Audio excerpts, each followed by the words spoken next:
দ্বিতীয় বিয়ের ছবি দিলেন কুটনি বৌদি সুস্মিতা। যেন এটাই শেষ বিয়ে হয় কটাক্ষ সায়কের। গতকাল নিজের বিয়ের খবর ভাগ করে নিয়েছিলেন সুস্মিতা। গত বছরই তার আর সাংবাদিক স্বামী সব্যসাচী চক্রবর্তীর বিচ্ছেদের খবর সামনে এসেছিল। আচমকা বিয়ের খবরে তাই অনেকেই হতবাক। শুধু তাই নয়, কেউ কেউ তো এটিকে ভুয়ো বা পাবলিসিটি স্টান্ট বলেও ভেবেছিলেন। তবে আজ বরের সঙ্গে আলাপ করিয়ে দিলেন সুস্মিতা শেয়ার করা ছবিতে তাকে দেখা গেল লাল রঙের শাড়িতে, খোলা চুল, সিঁথি পরা সিঁদুর পরেছে নাকে, গলায় গোলাপের মালা, সিঁদুরদানের ছবিও দিয়েছেন। অপরদিকে সুস্মিতাকে কাঁদতে দেখা গেল, আর তাকে সামলাচ্ছেন নতুন বর। মনের মানুষটির পরনেও লাল পাঞ্জাবি। বন্ধু সুভাষিস দের সঙ্গে গাঁটছড়া বাঁধলেন তিনি। এই ছবি শেয়ার করে সুস্মিতা লেখেন, দুজনেই নিজের লড়াইয়ে প্রায় ভেঙে পড়েছিলাম, তখনই একে অপরের পাশে দাঁড়িয়ে শক্তি হয়েছিলাম। জীবনের সবচেয়ে বড় বন্ধনে আবদ্ধ হলাম। তবে বিয়ের প্রথম আভাস এসেছিল গতকাল। সুস্মিতা লিখেছিলেন, মা হতে চেয়েছি, এই একটা ইচ্ছে কখনো মন থেকে মুছে যায়নি। বিয়ে করলাম, তোমরা সবাই আশীর্বাদ করো।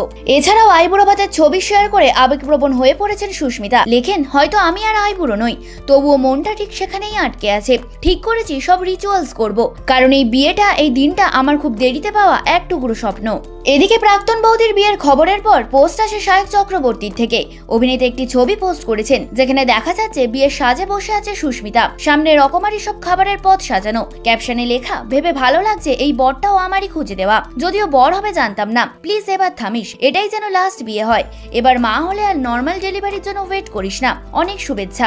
অভিনেত্রীর এই খুশির দিনে অনেকেই যেমন তাকে শুভেচ্ছা বার্তায় ভরিয়ে দিয়েছেন, তেমনি কটাক্ষ করতে ছাড়েননি নেটিজেনদের একাংশ।